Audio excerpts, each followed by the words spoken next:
হে পৃথিবীবাসী, তোমরা বড় সৌভাগ্যবান। গত রাত্রিতে তোমরা মরে যাওনি, আবার একটা নতুন সূর্য দেখলে, নতুন একটা দিন তুমি পেয়ে গেছো। তার মানে তুমি তওবা করার একটা বৃহৎ সুযোগ পেয়ে গেছো। এখনো তুমি নামাজ পড়ে লাও, তওবা করে লাও।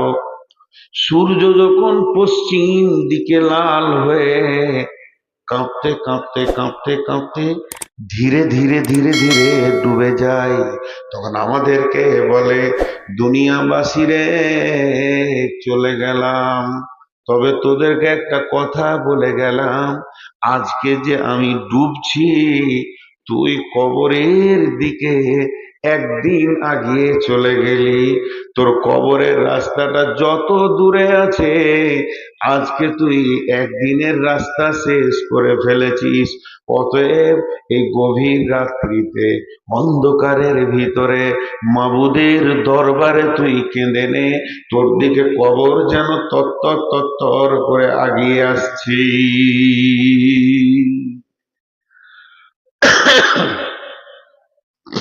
এর নাম কবর। কবর বড় শক্ত জায়গা, নীরব নগর। ঘর, দরজা নাই, জানালা নাই। হাদিউজ্জামান বলেন, এটা একটা দার্শনিকের কথা। মাটি প্রতিদিন তোমাকে 10খানা কথা বলে। আমি আবার বলছি, বুখারী মুসলিম নয়, এটা একটা ফিলোজাফারের কথা, দার্শনিকের কথা। মাটি বলে, হে মানুষ, তুমি আমার বুকে হাঁটছো, আমার ভিতরে ঢুকতে হবে। হে মানুষ, তুমি দিবালোকে আছো, অন্ধকারে তোমাকে যেতে হবে। হে মানুষ, তুমি জনসমুদ্রে আছো, নির্জনে তোমাকে যেতে হবে। হে মানুষ, তুমি আমার ওপরে খাচ্ছ ফল, বড় বড় ফ্রুট, একদিন তোমাকে আমার মাটি পোকামাকড় তিলে তিলে খাবে। হে মানুষ, তুমি পৃথিবীর বুকে অহংকার নিয়ে হাঁটছো, একদিন আমার ভিতরে তোমাকে অহংকারকে চুরমার করা হবে। হে মাটি, হে মানুষ, তুমি যে দেহের গৈরব নিয়ে হাঁটছো, হে মহিলা, তুমি যে দেহের গৈরব নিয়ে হাঁটছো, এই দেহটা একদিন আমার পেটের ভিতরে লন্ড ভন্ড হয়ে খন্ড খন্ড হয়ে পচে যাবে। হে মানুষ, তুমি বড় হুঁশিয়ার, আমার কাছে তোমাকে আসতেই হবে। আমি হলাম অন্ধকার ঘর, আমি হলাম নির্জন ঘর, আমি হলাম আলোবিহীন ঘর, যেখানে তোমার বিছানা নাই। আজকে তুমি গদিতে রাত্রিতে শুছো, কালকে তোমাকে মাটির ওপরে নিথর দেহ তোমার পরে থাকবে। আমার নাম কবর। আজকে তুমি আমার ওপরে অহংকার করছো, একদিন আমার ভিতরে তোমার অহংকারকে চুরমার করে চূর্ণ বিচূর্ণ করা হবে। আপনারা দুজন কি দাঁড়িয়ে থাকার টেন্ডার নিয়েছেন? যে জালসাতে আমরা অন্তত দাঁড়িয়ে থাকবো, নাহলে দাঁড়িয়ে থাকা লোক পাওয়া যাবে না, জালসাটা বেশুবা হয়ে যাবে। বসেন, এই বসেন, ওই গাছতলার নিচে যে কটা আছেন বসেন। ওইখানেই বসছে ও। কোন বেয়াদব ছেলে! খালি আমি দর্শন কথা কথা বলে নি, তারপর আমি আয়াতের দিকে যাবো ইনশাআল্লাহ। এর নাম কবর, এর নাম কবর। ভাইয়া আমার, কবরে যাব না, চলবে না। বিশ্বনবী বলছেন, আমরা সালাম দিলাম আপনাদের সামনে, আমি বললাম আসসালামু আলাইকুম, আপনারা উত্তরে বললেন ওয়ালাইকুম আসসালাম। কিন্তু বন্ধুরে, মসজিদে যদি কেউ না থাকে তো সালাম দেন, কারণ আল্লাহর ফেরেশতা আছে, এমন লোক ফেরেশতা ওখানে নিয়োজিত আছে যারা রুকু সাজদায় পড়ে রয়েছে, সালাম দেন। আর একটা জায়গায় বলেছেন নবী, তুমি সালাম দিয়ে উত্তরের অপেক্ষা করিও না, ওখানে সালামটা দোয়াতে পরিণত হয়ে যায়। ওখানে সালামটা আর সালামে থাকে না, পৃথিবীতেও সালাম দেওয়াটাও দোয়া দেওয়া। যখন তুমি কবরে যাবে, গোরস্থানে যাবে, তখন তুমি বলো আসসালামু আলাইকুম ইয়া আহলাল কবরি ইয়াগফিরুল্লাহু লানা ওয়া লাকুম ওয়া আনতুম সালাফুনা ওয়া নাহনু বিল আসরি। আসসালামু আলাইকুম, শান্তি বর্ষিত হোক তোমাদের ওপরে, ইয়া আহলাল কবরি, যত তোমরা কবরবাসী রয়েছ, মৃত্যু ব্যথিত প্রাণ, তোমাদের ওপরে আল্লাহর শান্তি বর্ষিত হোক। ইয়াগফিরুল্লাহু লানা ওয়া লাকুম, আল্লাহ আমাদেরকেও যারা জীবিত রয়েছে ক্ষমা করে দেন। তোমরা যারা নীরব নগরে নিথর দেহ শুয়ে আছো, তোমাদেরকেও যেন আল্লাহ ক্ষমা করে দেন।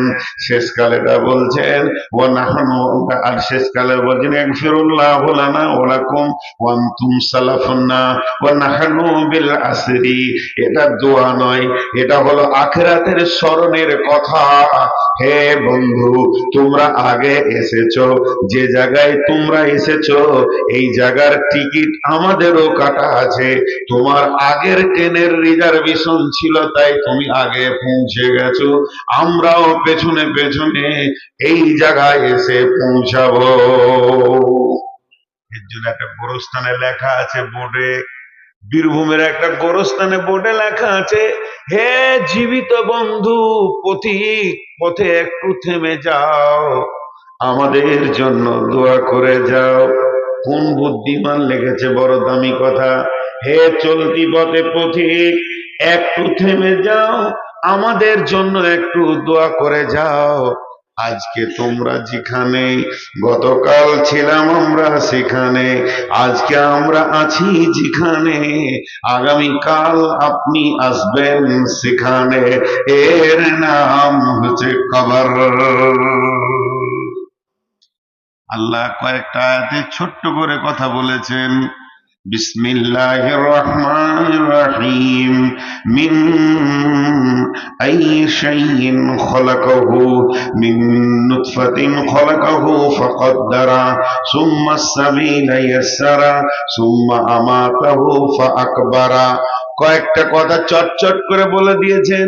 মিন আইয়ি শাইইন খলাকাহু, আমি কতটা কন্ট্রোলার, মাউসটা আমার হাতে রয়েছে।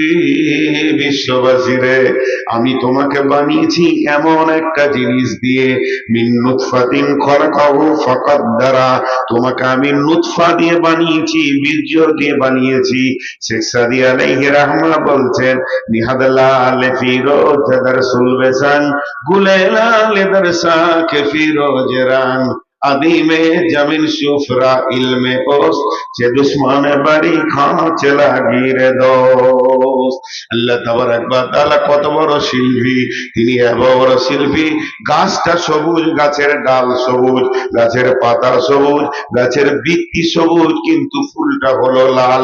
হে আমার মাবুদ, তুমি কেমন শিল্পী, কোন তুলি দিয়ে লাল কালিটা মেরেছো, সবুজ কালিটা মেরেছো, ফুলকে নানা রকম বানিয়েছো।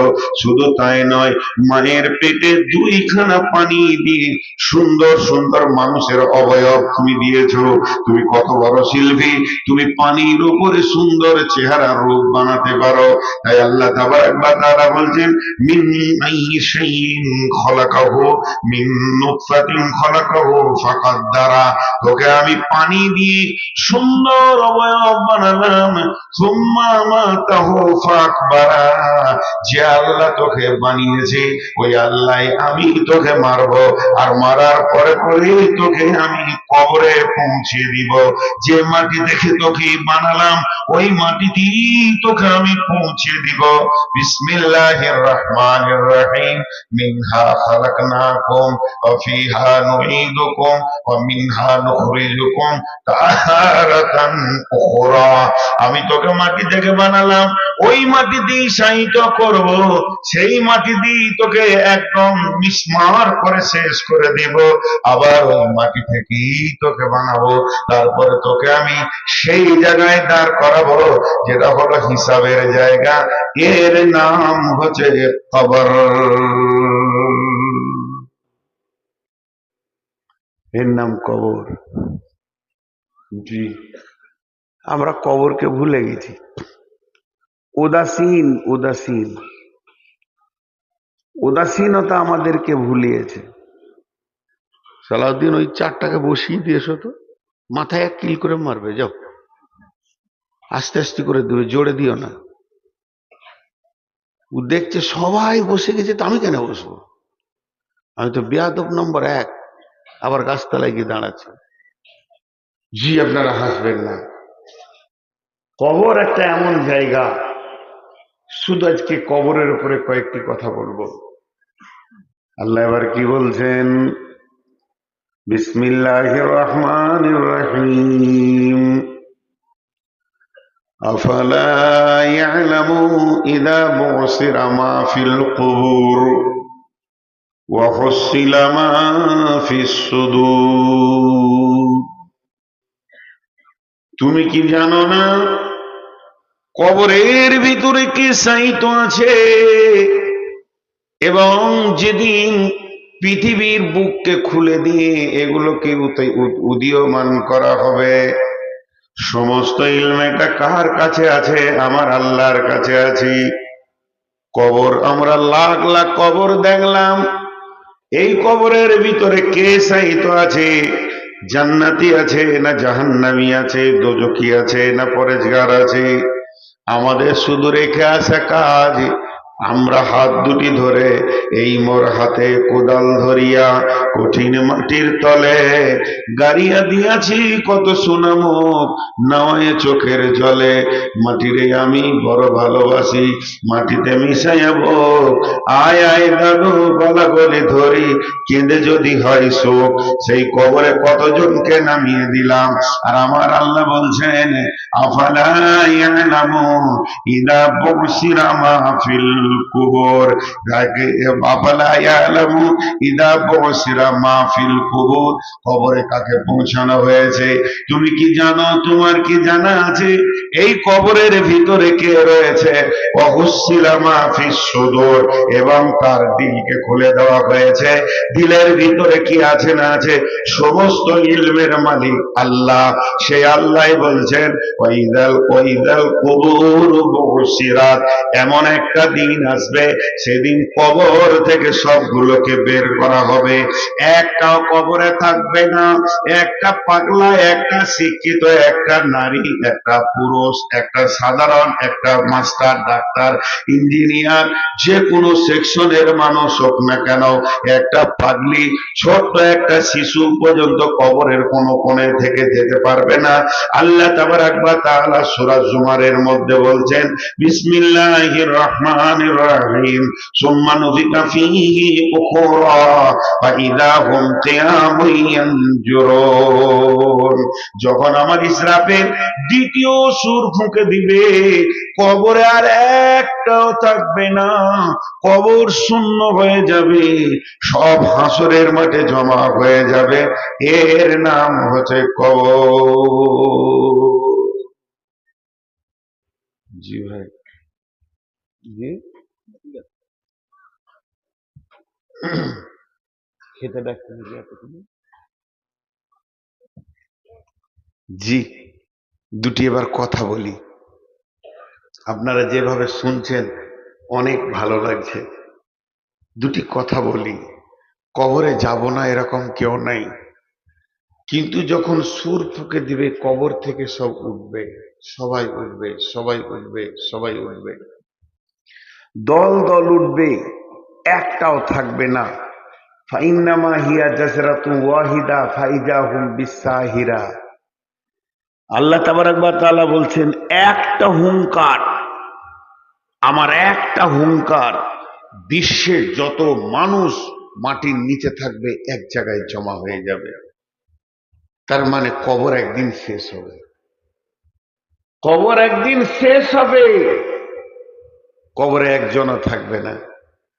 চলেন আল্লাহ তাবারাক ওয়া তাআলা নবী বলছেন, যখন মানুষ মারা যায় ওই লোকটাকে কবরে নিয়ে যাওয়া হয়।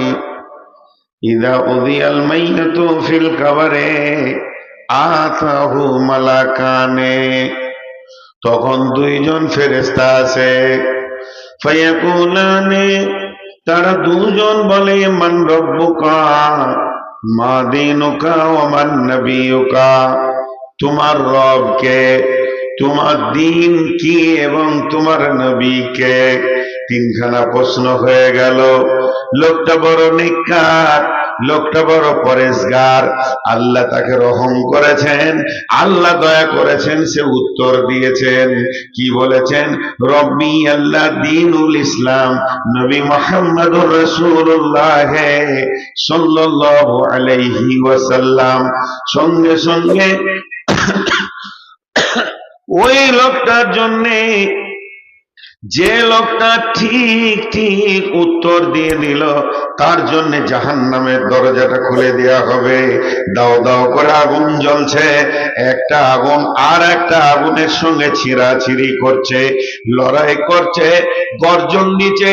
ভয়ানক জাহান্নাম যখন খুলে দেওয়া হবে, আর কবরবাসীকে বলা হবে, একবার তুমি দেখো। কবরবাসী দেখে ভয় খেয়ে যাবে। ফেরেশতা বলবে, তুমি ভয় পেও না, আল্লাহ তোমাকে রহম করেছে, তুমি ঠিক ঠিক উত্তর দিয়ে দিয়েছ, আল্লাহ এইরকম কঠিন জায়গা থেকে তোমাকে মাফ করে দিয়েছেন, ক্ষমা করে দিয়েছেন। এখন তুমি চির নিদ্রায় শুয়ে যাও। নম কনম উরুসাক, যেমন নতুন দুলহা দুলহি বাসর ঘরে শোয়, ওই রকম চির নিদ্রায় তুমি শুয়ে যাও। যেদিন ইসরাফিল সুর ফুঁকবে, সেদিন তুমি হাসরের মাঠে উঠবে। পক্ষান্তরে যে লোকটা ঠিক উত্তর দিতে পারবে না, যে বলতে পারবে না, মান রব্বুকা, হা আল্লাহ আদেরি, আয় আমি কিছুই জানি না, আল্লাহ আদেরি, আমি কিছুই জানি না, আমি এটা বুঝি না। মা দীনুকা, তোমার দিন কি আমি বুঝি না। মান রব্বুকা মা দীনুকা ওয়া মান নবিয়ুকা, আমি বুঝি না। যখন কোন উত্তর দিতে পারবে না, জান্নাতের দরজাটা খুলে দেয়া হবে। খুলে দেওয়ার পর বলা হবে, হতভাগা বদনসিব, তুই একবার জান্নাতের দিকে তাকিয়ে দেখ, কত সুখময় জায়গা, কারণ তুই বদমাশি করেছিস, এর জন্য রব তোর ওপরে রেগে গেছি। এই রকম সুখের জায়গা থেকে তোকে চিরজীবনের মতো বঞ্চিত ঘটনা বঞ্চিত করে দেয়া হয়েছে। অতএব জীবনেও আর সুখের জায়গা তুই পাবি না। আসমান থেকে আল্লাহ এলান করবে, বেঈমান, এ আমার অসত্য বান্দা, আমার সঙ্গে ধৃষ্টতা করেছে, কবরকে তার জন্য জাহান্নামের আগুনের টুকরা বানিয়ে দেওয়া হবে, জাহান্নামের পোশাক পরিয়ে দেওয়া হবে, এবং জাহান্নামের লেপটা তাকে দিয়ে দেওয়া হবে। সেই অবস্থায় সে কবরে কতদিন থাকবে? যতদিন না সুর ফোঁকা হয়েছে। বন্ধুরা আমার, বিশ্ব নবীর বিবি আম্মা জান আয়েশা রাদিয়াল্লাহু তাআলা আনহা বাড়িতে আছেন। এমন সময় একটা ইহুদি মহিলা আসলেন ভিক্ষা করার জন্য। বিশ্ব নবী বাড়িতে নাই। আম্মা জান আয়েশাকে এসে বললেন, মা আয়েশা, যদি কোনো খাবার থাকে, যদি তোমার কাছে কিছু থাকে তো আমাকে দাও। আম্মা জান আয়েশার কাছে কিছুই ছিল না, মাত্র 2টি খেজুর ছিল। বাড়ি থেকে খেজুর 2টি নিয়ে ওই ইহুদি মেয়েটার হাতে দিয়ে দিলেন। যখন ইহুদি মেয়েটার হাতে দিলেন, মেয়েটি সঙ্গে সঙ্গে বলছেন, আয়েশা রে, আল্লাহ তোমাকে কবরের আযাব থেকে মুক্তি দান করুন। এই কথাটা আম্মা জান আয়েশা বলছেন, আমাকে বড় অবাক লাগলো। তারপরে ভাবলাম, তারপরে বিশ্বনবী যখন বাড়িতে আসলেন, আমি প্রশ্ন করলাম, ইয়া রাসূলুল্লাহ, কবরে কি আযাব হবে নাকি? আল্লাহর নবী বললেন, আযাবাল কবরে হাক্কুন, আযাবাল কবরে হাক্কুন, আযাবাল কবরে হাক্কুন, কবরের আযাব হচ্ছে বড় সত্য, কবরের আযাব সত্য, কবরের আযাব সত্য। আম্মা জান আয়েশা বলছেন, তারপরে থেকে আমি অনেক খেয়াল করেছি, সূক্ষ্মভাবে, ধীরভাবে আমি শুনেছি, নবীজি যতগুলি নামাজ পড়েছেন, আমার কাছে অন্তত সেই নামাজের শেষ অংশে আল্লাহর নবীকে আমি কবরের আযাব থেকে মুক্তির দোয়া করতে শুনেছি। আজও আমরা দোয়া করি, আল্লাহুম্মা ইন্নী আউযু বিকা মিন আযাবিল কবরি ওয়া আউযু বিকা মিন ফিতনাতিল মাসীহিদ দাজ্জালি ওয়া আউযু বিকা মিনাল মাহইয়াই ওয়াল মামাতি। আল্লাহুম্মা ইন্নী আউযু বিকা মিনাল মাহইয়াই ওয়াল মামাতি। এই দোয়া আমরা করতে থাকি। অতএব কবরের আযাব হলো বড় সত্য।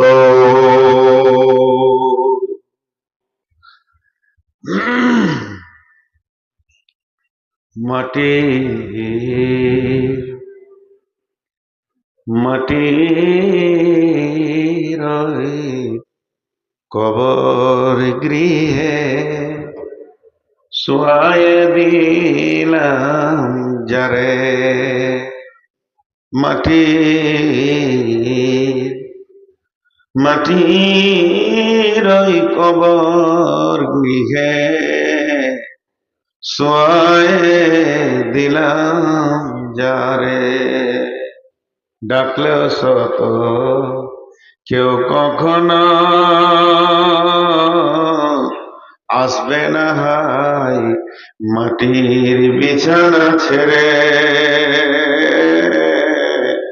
মাটির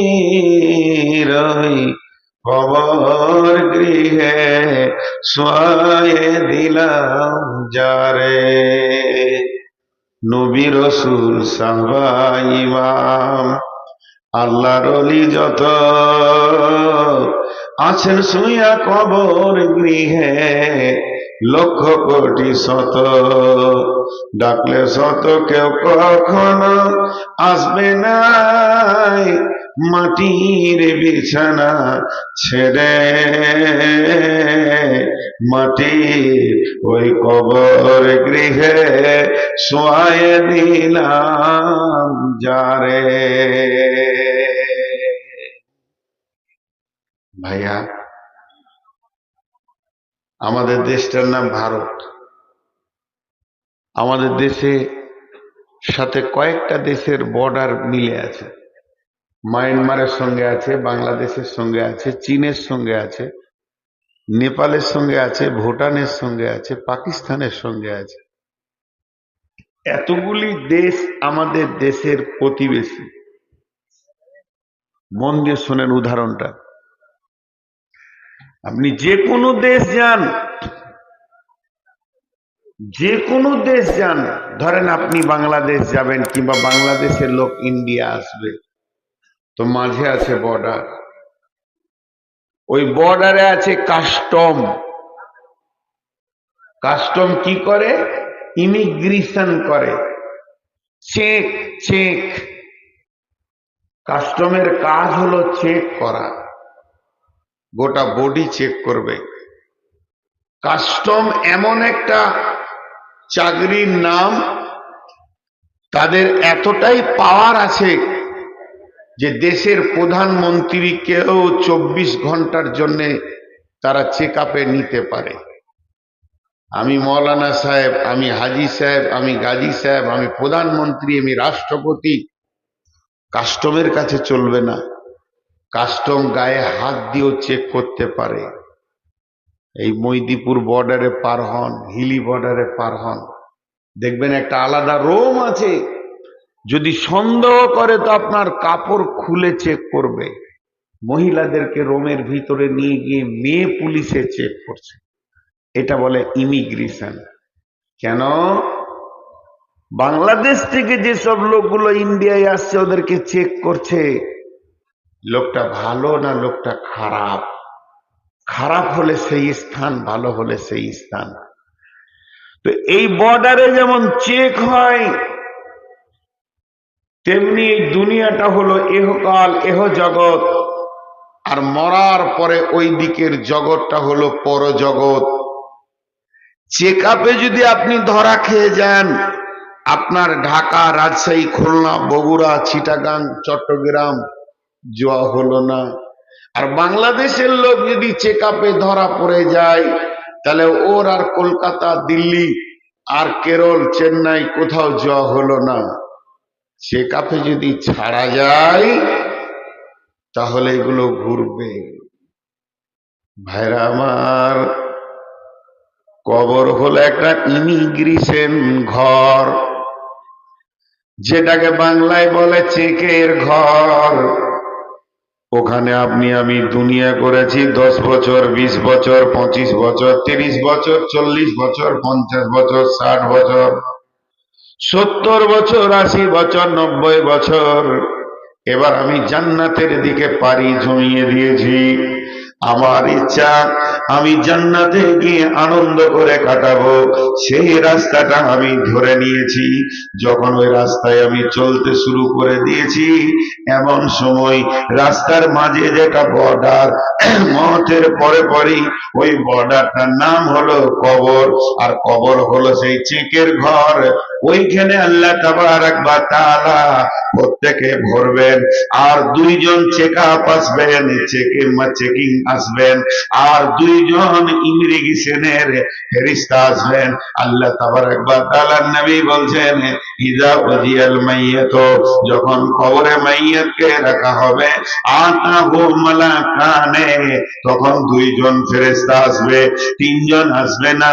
দুইজন ফেরেশতা এসে তারা প্রশ্ন করবে, সারা জীবন আপনার আমার চলাফেরা, 70 বছরের চলাফেরা, 80 বছরের চলাফেরা, 25 বছরের, 20 বছরের চলাফেরা, 40 বছরের চলাফেরা, অর্থাৎ সারা জীবন আমরা চলাফেরা করলাম।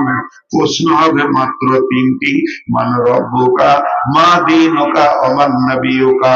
আর এই তিনটে প্রশ্নটি উনি বুঝে নেবেন। আল্লাহ ওদেরকে এমন ক্ষমতা দিয়েছে যে এটা কোন গ্রুপের মাল, একে ছেড়ে দেওয়া যাবে কি জান্নাতের জন্য, না এর হাত পায়ে বেঁধে জাহান্নাম নামে জেলে ভরতে হবে।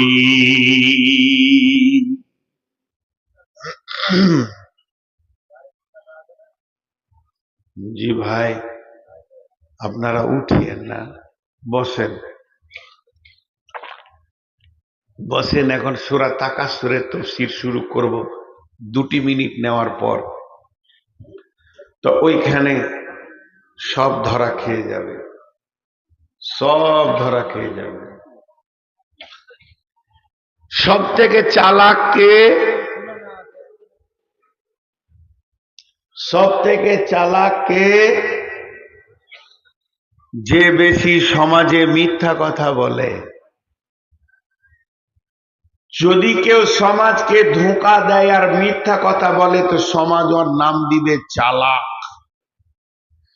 কিন্তু সব থেকে বড় চালাক ওই যে কবরের পুঁজিকে রেডি করেছে।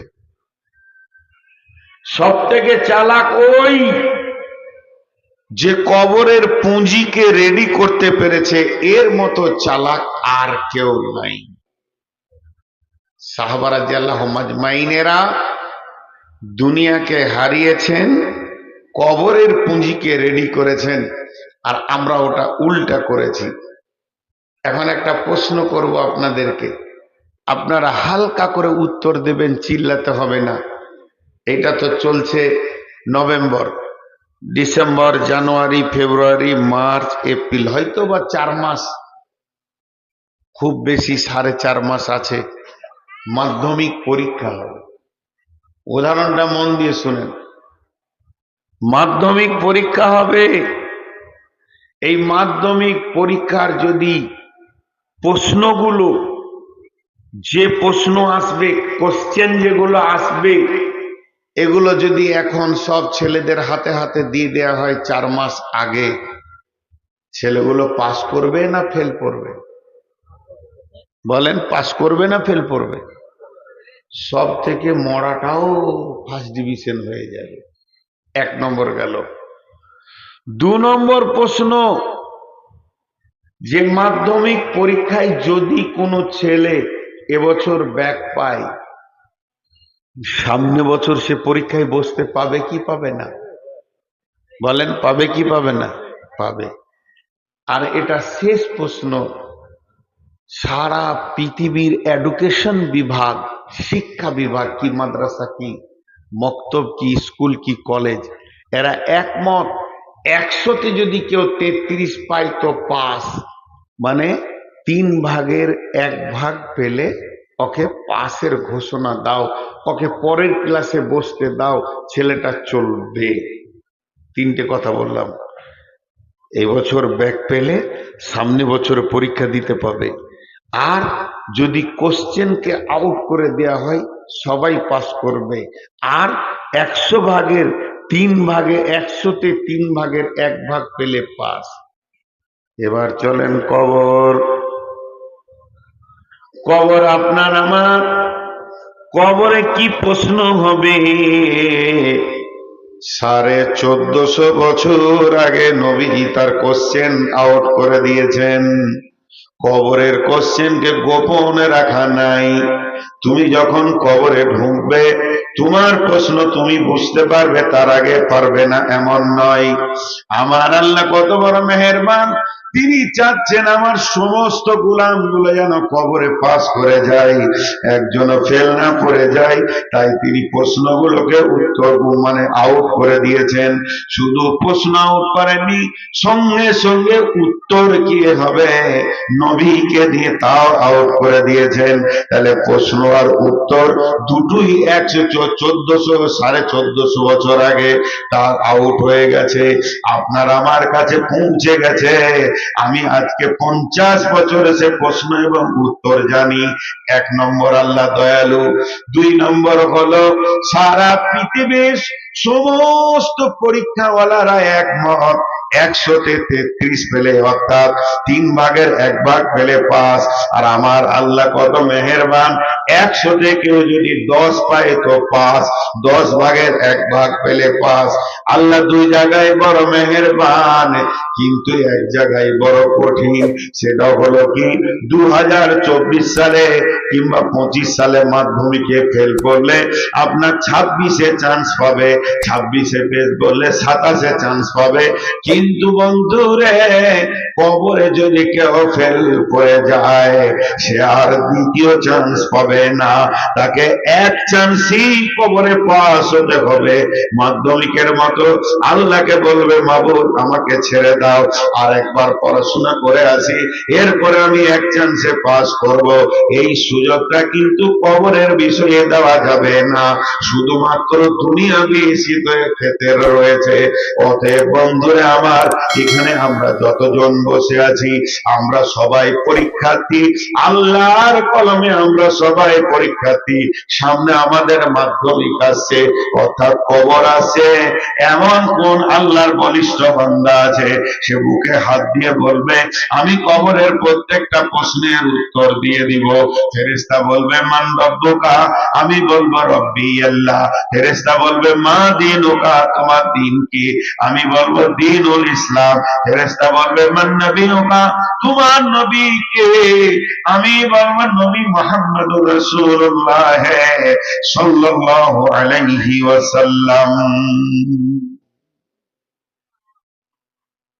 একবার বুকে হাত দিয়ে বলি, কজন রেডি হয়েছি কবরের ব্যাপারে? কজন? আমরা কজন রেডি হয়েছি কবরের ব্যাপারে? একবার বুকে হাত দিয়ে। আমরা জিরো হয়ে আছি। ভাই, আপনাদেরকে একটা ছোট্ট গল্প শোনাই। একজনের চেন্নাইয়ে থাকতো, তো চেন্নাই থেকে বাড়ি এসছে, তো শীতের সময় একটা লাল কম্বল এনেছে, খুব সুন্দর কম্বল, খুব সুন্দর কম্বল। বেচারার ঘরটা টাটা, এই কোন রকম বাঁশের খাঁচা চাচা দিয়ে তৈরি করা, কম্বলটাকে চুরি করে নিয়েছে। ওর মন খারাপ, বিদেশ খাটতে গিয়ে নিয়ে এসছি, 6-7 মাস পর বাড়ি এলাম, কম্বল চুরি হয়ে গেছে। তুই বসে আছে গোরস্থানে, কবরস্থানে বসে আছে। তোর চাচা সকালবেলায় জঙ্গিপুর হাট গেছে, তো দেখছে ভাতিজা গোরস্থানে বসে, কিরে খায় রোল, কি হলো? বসে আছে। আবার বিকেলে হাট থেকে ঘুরছে, তো তাও দেখছে ওখানেই বসে আছে।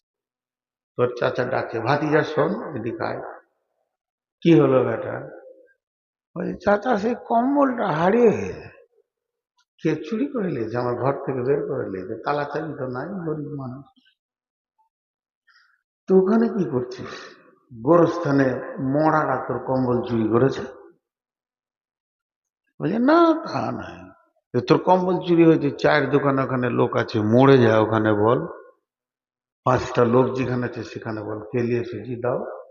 মরা লোকে কি কম্বল চুরি করে রে? খ্যাপা খ্যাপা। তখন ও বলছে আমি খ্যাপা লয়, তুমি খ্যাপা। আমি কেন খ্যাপা হব? চাচা খ্যাপা তুমি। বলে কেন? বলে তারতেও হাঁপ, দৌড়তেও হাঁপ। তারতে হাঁপ আর দৌড়তে হাঁপ মানে বুঝেন? আপনার গাছে একটা আম চুরি করেছে একটা ছেলে, তোকে তাড়তে তাড়তে আপনি 5 কিলোমিটার দিয়ে এলেন, যে গায়ে এসে বলছে ওকে যা দিয়েছি না। কি দিলেন? চোরও 5 কিলোমিটার, আপনিও 5 কিলোমিটার। চোর যতটা দৌড়েছে তুমিও তত দৌড়, লাভ কি হলো? 10 হাত আগে ও ছিল, 10 হাত তুমি পিছে ছিল, একটা আম চুরি করেছে লেগে 10 হাত আগে। তো তাড়তেও হাঁপ আর দৌড়তেও হাঁপ, হাঁপ লেগে যাবে দৌড়তে আর তাড়তে। তা আমি কেন চোরের পিছে ঘুরবো? আমি কি পাগলা আছি তোমার মতো? চাচা, কম্বল নিয়ে যেখানেই যাবে যাক না কেন, আমি এমন একটা জায়গায় বসে আছি, এখানে ওকে আসতেই হবে। চোর যেখানেই যাক না কেন, এমন একটা মেন গেটে বসে আছি, আর এই গেটের মালিক হলেন আল্লাহ। আমি আল্লাহকে দরখাস্ত দিচ্ছি, মাবুদ আমার চোরটাকে তুমি কবরে ধরিও, ও আমার লাল কম্বলটা চুরি করেছে। এমন একটা গেটের মালিককে বলে গেছি, একটা ছুঁচো পর্যন্ত চুরি করে এ জায়গায় চেকআপে পার হয়ে যাবে, এরকম মাস্তান পৃথিবীতে তৈরি হয়নি। ইমাম সাহেব জুমার খুতবা দিচ্ছে, আতা হুমালা কানে, দুটো ফেরেস্তা আসবে, দুটো ফেরেস্তা আসবে। তো ওই গায়ে একটা মাস্তান ছিল, ও তখন এমনি করে মোচে হাত দিছে, বলে আমি তো 5জন 6জনকে পিটে দিতে পারি, তো দুটো ফেরেস্তা কবরে আর কি করে? হ্যাঁ, আমার কাছে কি আছে তাদের হাইসিয়াত? পাশের গ্রামে হাজি সাহেব মারা গেছেন, বিচারা খবর পেয়েছে, আজকেই খুতবা শুনলাম, আবার আজকে হাজি মরেছে, এসার পরে তার জানাজা হবে, এসার পরে জানাজা হবে। ও বলছে আজকে দেখবো হাজির কবরে গিয়ে কোন ফেরেস্তা আসছে, ফেরেস্তাদের সঙ্গে একটু দেখা সাক্ষাৎ করব। গোটা গাঁওয়ালা কবর দিয়ে চলে আসলো, ও একা চুপ করে বাঁশ বনে লুকিয়ে বসে আছে। কবর দিয়ে যখন সবাই চলে গেল, গাঁওয়ালা দুটো লোককে ডিউটিতে রেখেছে, কাফন যেন চুরি না হয়। কবরে লাশ চুরি হচ্ছে, মাথা কাটছে, নানা রকম ভেজাল চলছে। ও বেচারা সবাই যখন গায়ে এসেছে, আস্তে আস্তে কবরটা খুঁড়ছে, ফেরেস্তা দুটা দেখবে। যখনই কবরটা খুঁড়েছে, তখন ওই 2জন ডিউটিওয়ালা লাঠি নিয়ে হাজির। এই, তখন ও ভাবছে এরাই মনে হয় ফেরেস্তা, ও ভাবছে এরাই ফেরেস্তা। তখন বলছে হুজুর মাফ করে দেন, যা হয়েছে হয়েছে, ভুল করেছে, আর করবো না। পাছায় 2 লাঠি দিয়ে বলছে ভাব। গায়ে এসে বলছে ফেরেস্তা দেখে নিয়েছি, তাদের সাইজও ভেবে নিয়েছি, তারা মোটামুটি আমার সঙ্গে পারবে না। রব্বুল আলামিন বলছেন, রে বিশ্ববাসী শোন, আলহাকু মুত্তাকাসুর হাত্তা যুরতুমুল মাকাবির, কাল্লা সাওফা তা'লামুনা থুম্মা কাল্লা সাওফা তা'লামুন, কাল্লা লাউ তা'লামুনা ইলমাল ইয়াকিন لترون الجحيم ثم لترونها عين اليقين ثم لتسألن يومئذ عن النعيم।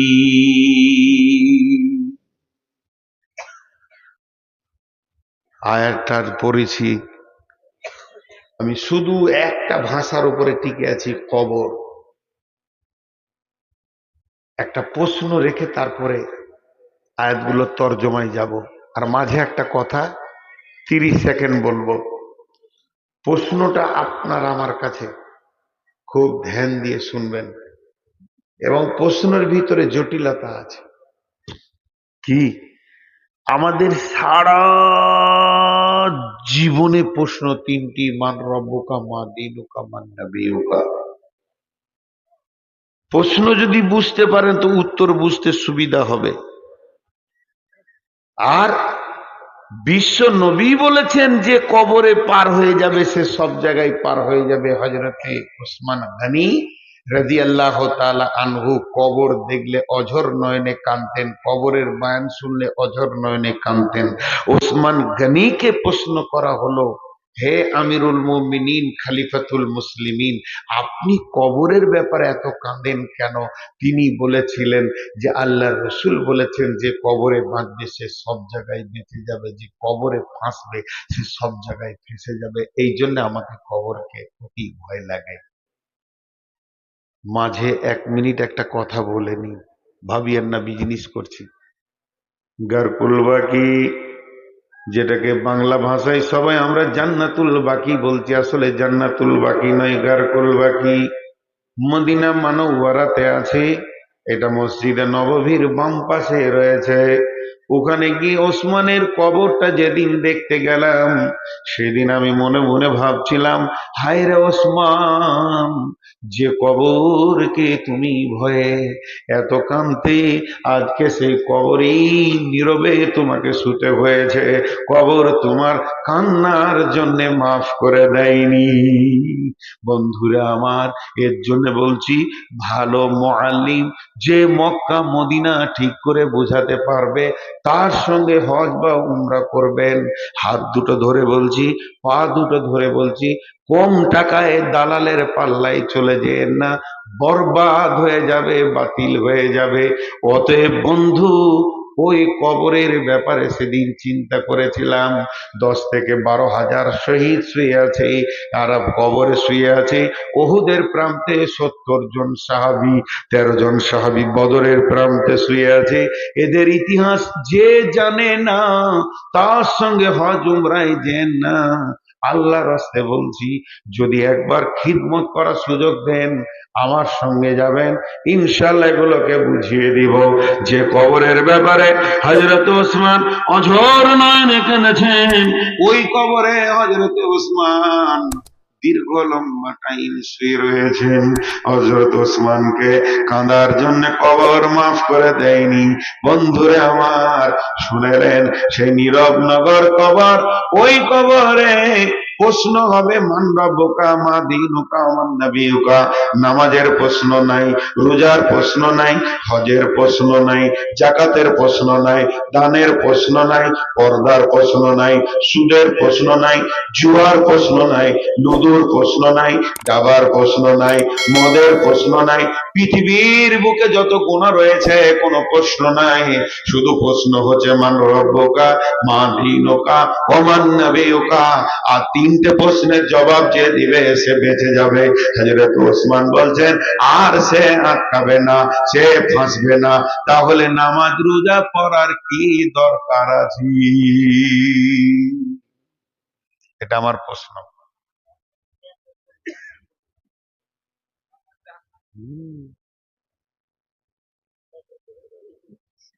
শেষই শেষই হবে, লুটে নিব, লুটে নিব, চিন্তা না। মসজিদের তো নাকি হাজি, মসজিদে কোনখানে হচ্ছে মসজিদটা? আহ, আসলে আসলে আসলে যিনারা এসেছেন এনারাও জানে যে কিছু দিতে হবে। মসজিদে আল্লাহর ঘরে কিছু দেবেন তো ইনশাআল্লাহ। এবার এখানে যারা শিক্ষিত ছেলে একটু আওয়াজ দেন। একটা ছেলে আর্টস নিয়ে পড়ছে, একটা ছেলে কমার্স নিয়ে পড়ছে, আর একটা ছেলে সায়েন্স নিয়ে পড়ছে।